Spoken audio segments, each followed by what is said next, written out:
High বন্ধুরা, তোমরা সবাই কেমন আছো বলো? আশা করছি ভালো আছো। তো আমার চ্যানেলে নতুন যারা, তারা আমার চ্যানেলটাকে প্লিজ প্লিজ প্লিজ সাবস্ক্রাইব করে দিও। তো তোমাদের জন্য নতুন এক রেসিপি নিয়ে চলে এসেছি, খাসির বট ভাজা। তো প্রথমত কড়াইতে তেল দিয়ে পেঁয়াজ কুচি দিয়ে দিলাম। তো পেঁয়াজ কুচি দেওয়ার পরে বটটা আগে থেকে আমি সিদ্ধ করে রেখেছিলাম, তো সেই বটটা আমি দিয়ে দিলাম। তারপরে আদা রসুন বাটা দিলাম, পরিমাণ মতো লবণ দিলাম, পরিমাণ মতো হলুদের গুঁড়ো দিলাম, পরিমাণ মতো লঙ্কার গুঁড়ো দিলাম। তারপরে সুন্দর করে নাড়াচাড়া করে নিতে হবে যাতে মশলাগুলো সুন্দরভাবে মেখে যায়।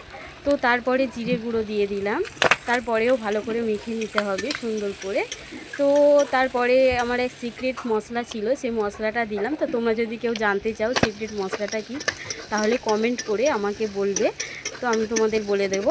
তো তারপরে যেটা না দিলেই নয়, ধনেপাতা, সেটা তো দিলে এক সুন্দর সুগন্ধ চলে আসে। তো হয়ে গেল চটজলদি খাসির বট ভাজা।